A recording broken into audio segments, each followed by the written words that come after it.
channel. My name is RJ, your tarot card reader.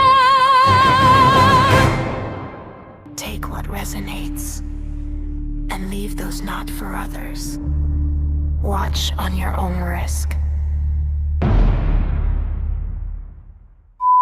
Hello, my dear. Good evening, good evening, good evening. Okay? So, sa gabing ito, ay, kung hindi mo pala gabi napapanood ang ating reading, ikaw po ay, ang reading, ang ating, hindi naman to reading, this is a, ano bang tawag dito? Discussion, okay? Kung hindi mo naman gabi napapanood ito or napapakinggan, ikaw po ay binabati ko ng magandang umaga, magandang tanghali at magandang hapon. Okay. So this hindi to reading, this is a quick explanation tungkol sa destiny swapping. Okay, based on how I understand it and yeah, okay. So meron ako ditong mga papers, ayan yung mga cardboards na hiniwa-hiwa, ay meron ako ditong palito ng posporo. Okay, so let us assume ikaw yung palito ng posporo. So I will give you 4 na palito ng posporo, ayan. 4 na palito ng posporo, okay. And the rest ng palito ng posporo, my dear, is representation ng magagandang bagay na parating sa'yo, okay? Dahil parehas posporo yan, parehas palito ng posporo, definitely, they belong together, okay? Like, they belong together. Automatic, pupunta to dito, pupunta siya sa'yo. Yung mga magagandang mga bagay sa pera, sa relationship, sa family, okay, mga swerte, abundance, travel, so on and so forth. Ito yon, etong part na to, my dear, ha? Etong part na to, itong maraming posporo, my dear, is representation of your blessing. Kahit anong klaseng blessing pa man yan, happy relationship, happy life, and so on and so forth, okay? So, ikaw, binigyan lang kita ng 4 na palito ng posporo kasi para, di ba, 4 lang muna. Okay. Ngayon, magka-create tayo ng mga energy sa labas mo. Okay? So, kuha tayo ng 1, 2, 3 para sa first person. 1, 2, 3 para sa second person. 1, 2, 3 para sa third person. And 1, 2,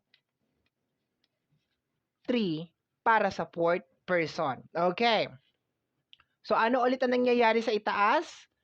Ang abundance ay nagpo-flow papunta sa'yo. Normal yan. Continuous yan. Okay. Talagang naka-line up yan. Talagang every morning you feel good.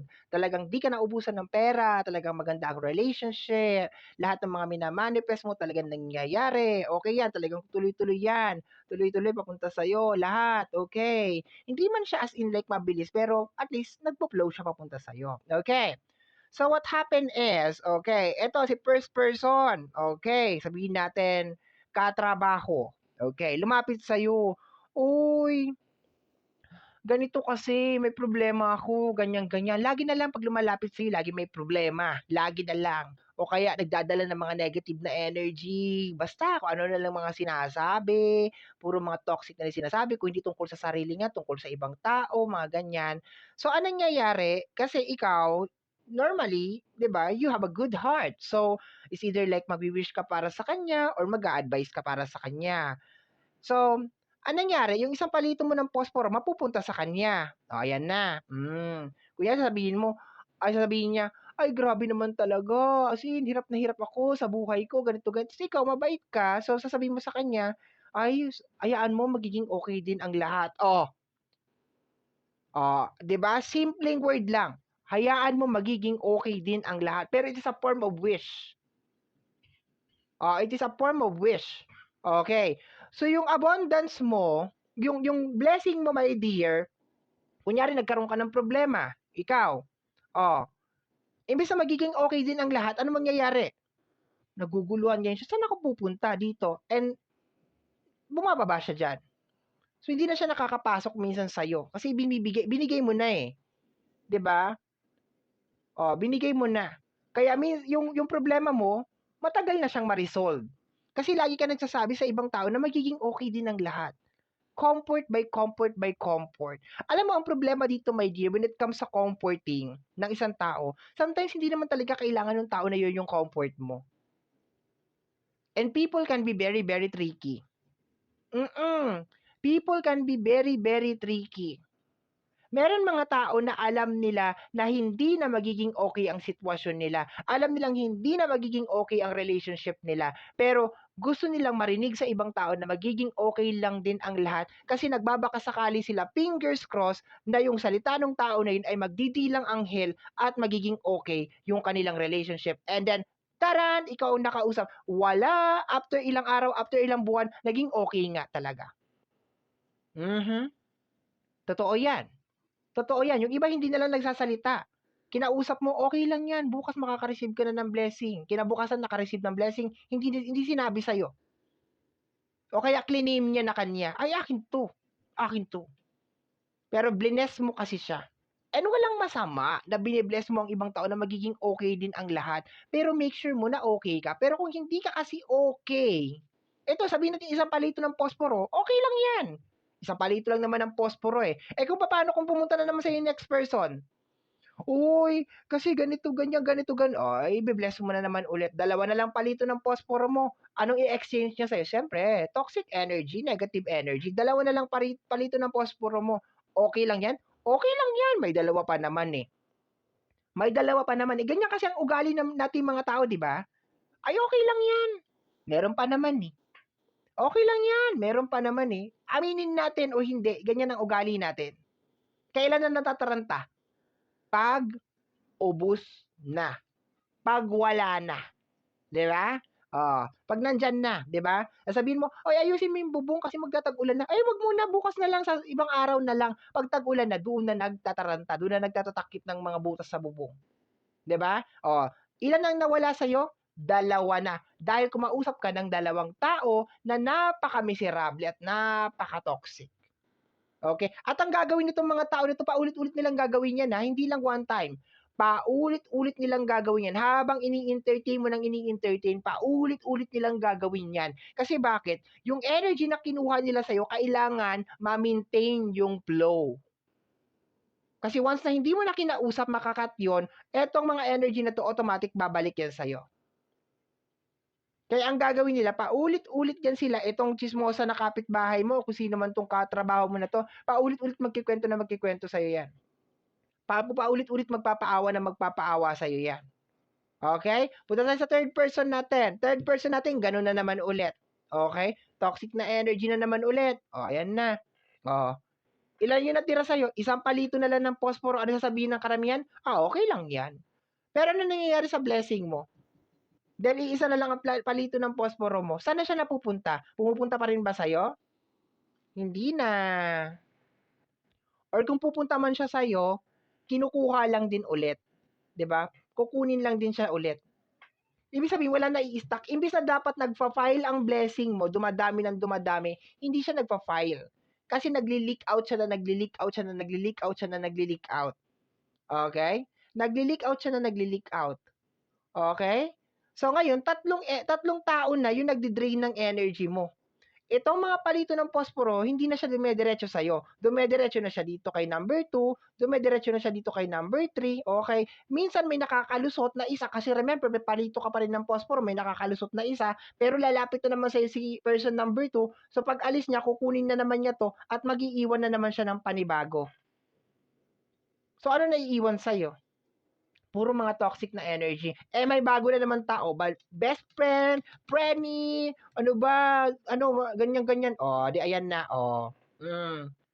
wala na natira sa'yo. Kaya ang bigat-bigat ng aura mo, kasi wala nang pumapasok. Ito yung typical na parang pakiramdam na wala nang pumapasok. Once again, simpleng usapan lang yan ha. Simpleng usapan lang pwedeng mangyari. Magiging maayos din ang lahat. Magiging okay din. Magkikita din kayo. Magkakasama din kayo. Anything na may kinalaman, walang masama na gawin mo yan, my dear. Walang masama. Sa tamang tao. Sa taong deserve niya talaga. 'Di ba? I-wish mo yung isang tao na pagtalikod mo, sinasaksak ka ng patalikod, ay good luck. 'Di ba? Oh, saan na napupunta yung mga blessing? Wala na napupunta sa'yo. Ang worst dito, my dear, maliban sa blessing, may isa pang file. Ang tawag sa file na 'to is negative na energy. Oh, ngayon anong nangyayari, ang nare-receive mo puro mga negative na energy na lang. Mga taong nagko-complain. Ngayon 'pag meron makakapasok man sa'yo na isang blessing, kakainin niya na kaagad 'yan. Tatakpan niya na kaagad 'yan. Ayan, 'di mo na nakikita yung blessing. O kaya, meron na naman lalapit sa'yo, energy, ayan kukunin na naman niya ulit sa'yo. Mag-iiwan. Kaya yung tao na masyadong mabait, yan yung nangyayari. Pag masyado kang mabait, 'di ba? Kaya yung kanta, 'di ba? Good boy, ang bait mo naman, sana kunin ka na ni Lord. Totoo 'yun. Bakit ka kukunin ni Lord? Kasi tingnan mo, puro ka na stress. Mapapaaga talaga ang buhay mo pag ganyan. Kasi bakit? People are just keep on draining you. I-drain ka ng i-drain. At ito pa ang mga malupit, my dear. Meron mga tao na once na nalaman na nila itong ganito na sitwasyon, magti-take advantage sila ng iba. Kunyari ito, marami siyang blessing, kakaibiganin niya yan, bibigyan niya ng mga kamalasan yan, hanggang sa magkapalit na sila na talaga ng buhay. O yun, magkakapalit na sila ng buhay. I hope intindihan ninyo yung explanation ko. Ito lang kasi ang tayong naiisip ko na paraan para i-explain to, para maintindihan ng lahat. So, wala namang masamang maging mabait ka, pero with moderation at saka sa mga tamang tao. Kasi kung nakikita mo naman na ginagago ka na ng isang tao, pero sige pa rin, eh aba, para kang kumuha ng tapos, 'di ba, para kang nagpa Saint Peter. Gano'n nangyayari diyan. Okay? So I hope nagkaroon kayo ng konting idea kung paano nagwo-work tong destiny swapping, kung bakit bumibigat yung aura ng isang tao, bakit bigla na lang umaalat ang lahat. Sometimes hindi mo talaga energy yun, my dear. Sometimes it is the energy of other people na in-entertain mo kasi. Okay. So, pag ang tao kasi lagi na lang lumalapit sa'yo at lagi na lang negative talaga ang dala, alam mo na, may agenda yan. Posible naman, isang taon na tayo magkaibigan, wala ka na ibang pinento sa akin, puro ka miserablehan ng buhay mo. 'Di ba? May gustong mangyari yan. Okay, kung hindi naman talaga maiwasan, iwasan mo na lang din na masyadong maging concern. Sabi mo, ayusin niyo yan, mag-usap kayo, yung mga gano'n. Huwag ka na lang mag-wish na magiging maayos din kayo. Sabihin mo, mag-usap kayo. Pag-usapan niyo yan. Ganon. Kaya, ay, may gagawin ako, maglalaba pa ako, huwag mo akong tsikahin. Ganon. Ikaw na lang ang umiwas. Okay? So, my dear, yan po ang maikling kwentuhan natin para sa gabing ito. I hope na meron kayong napulot kahit papano sa isinare ko ngayong gabi. And hanggang dito na lang po. And don't worry, pag meron pa po akong mga, alam mo yun, mga ganito, mga info or something, pag i-share ko po sa inyo. Nag-share na rin pala tayo ng mga maliliitan na mga small rituals din paminsan-minsan. Okay? So, anyway, my dear, I have to go. Thank you so much po sa lahat ng nakinig and I hope po na nakatulong ako. Bye-bye. Thank you, thank you.